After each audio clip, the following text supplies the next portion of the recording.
¿Qué tal Nopal Brothers y Nopal Sisters? Mi nombre es Marvin Lara, bienvenidos al Nopal Time Stops y hoy te presentamos mentiras que nos enseñaron de niños sobre la conquista de los españoles. Algunos autores han definido como parte de la genética del mexicano el odio hacia el extranjero, lo cual también se le conoce como xenofobia, y todo ello provoca, además de una desconfianza y odio hacia lo que venga de fuera, una inseguridad y espíritu de derrota en nosotros mismos. A este conjunto de relatos que nos enseñaron a través de la historia oficial se le conoce como la leyenda negra, que viene siendo el conjunto de relatos según el cual el paso de España por nuestra historia ha sido completamente siniestro, es decir, una mezcla de crueldad, fanatismo, violencia e ignorancia, que no ha aportado al mundo nada más que dolor. En lo que concierne a la conquista y evangelización de América, la leyenda negra es especialmente atroz.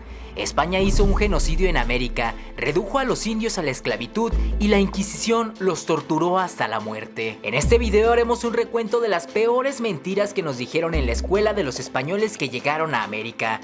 Para la elaboración de este contenido se consultaron como fuentes el libro Historia verdadera de la conquista de la Nueva España, del autor Bernal Díaz del Castillo, así como la obra histórica de la conquista de México de Francisco López de Gamora, por lo que existe información histórica para demostrar que lo que aquí te mostraremos es verdadero. Realmente es importante aclarar y reconocer el aporte que hicieron los españoles a la cultura de la mayoría de los países de América, sin caer en posicionamientos extremos. Tampoco vamos a decir que nos hicieron un favor y que fue lo mejor que nos pudo pasar, pues también cometieron muchos errores, pero lo importante es conocer los dos lados de la moneda y que cada quien se formule su propia opinión. Por eso aquí te decimos cuáles son las 9 mentiras que nos enseñan en las escuelas sobre la conquista y también cuál es la verdad de estas mentiras, para que la próxima vez no te dejes engañar.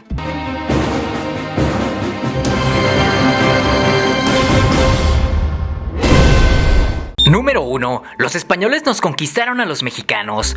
Para empezar, debemos de entender que los mexicanos no somos descendientes de los aztecas, sino la mezcla entre europeos y los pueblos indígenas que vencieron a los mexicas. El decir que conquistaron funciona porque es cómodo y preferimos hacernos las víctimas en lugar de subirnos al tren de la victoria, pues en realidad nuestros antepasados son los españoles y los pueblos indígenas que estaban siendo sometidos por los aztecas, y que cansados del maltrato recibido, se unieron con los españoles para derrotarlos.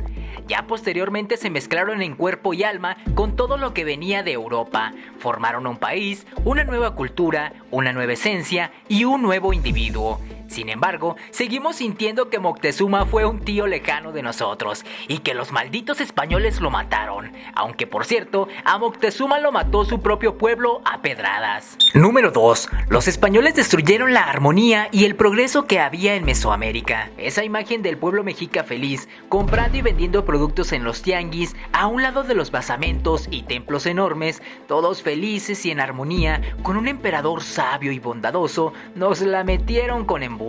Pues la realidad es que Tenochtitlan, que tenía poco más de 100,000 habitantes, dominaba a poco más de 10 millones de indígenas de otras tribus, a los que les tenía en una condición peor que la esclavitud.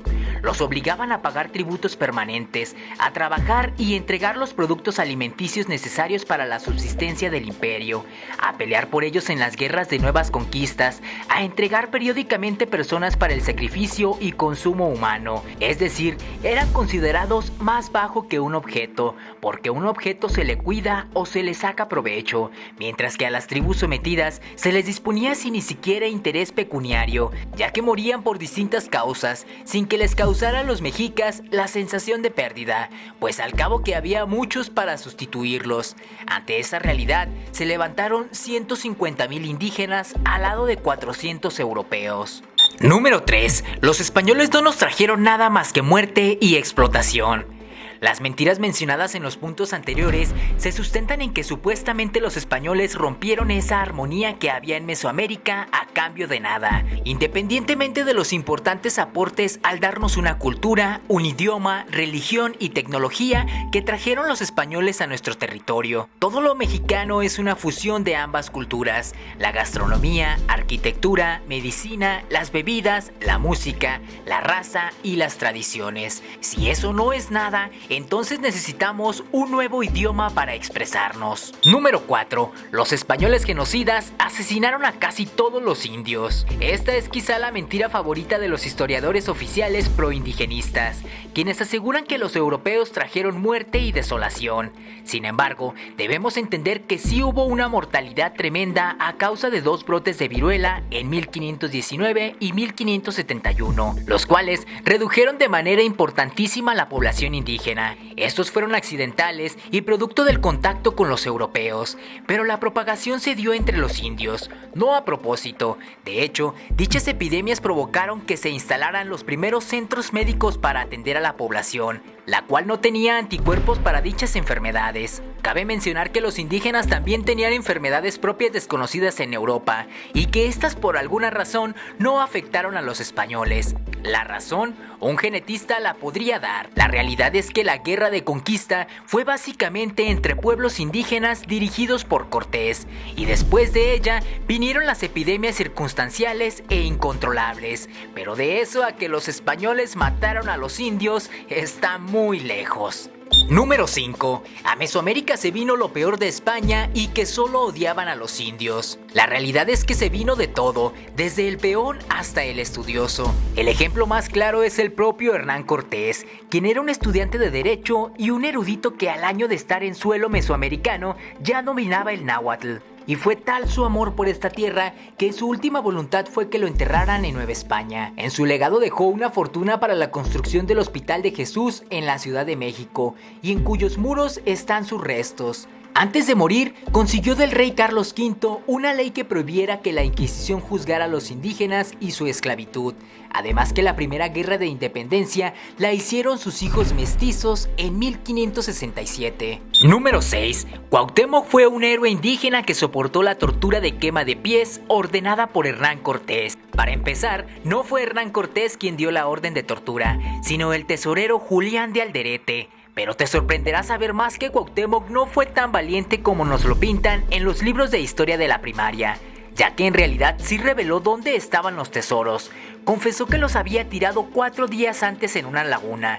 Posteriormente, buzos españoles sacaron de la laguna un enorme sol de oro. Pero hoy en día se sigue enseñando a los niños que Cuauhtémoc hizo una gesta heroica y que casi logra salvar al reino azteca. Número 7. Los españoles estafaron a los indígenas con espejitos a cambio de oro. Los espejos en el siglo XVI eran artículos de lujo que se hacían de plata pulida. Para los indígenas los espejos fueron una fascinación, pues antes de conocerlos solo conocían su reflejo en el agua. Vale la pena recordar también que el oro no tenía valor monetario para los amerindios. De hecho, lo consideraban el excremento de los dioses, así que más bien los nativos pensaban que estaban estafando a los españoles.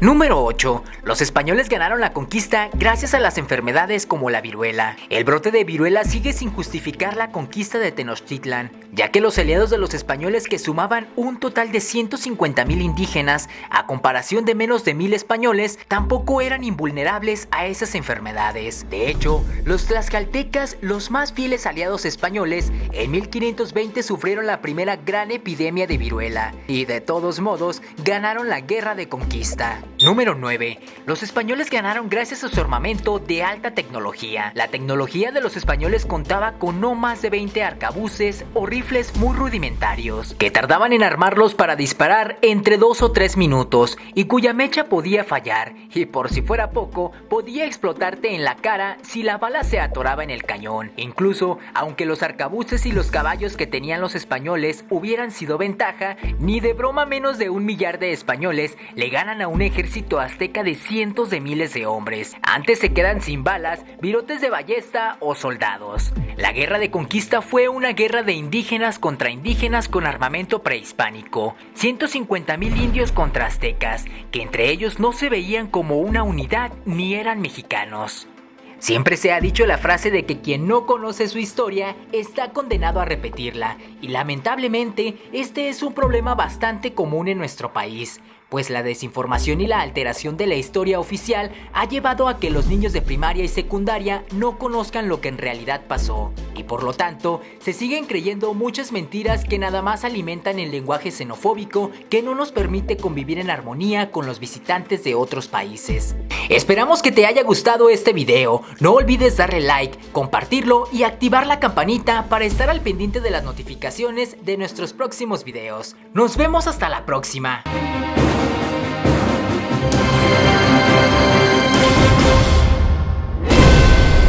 Los morenistas que quieren la silla de AMLO en 2024.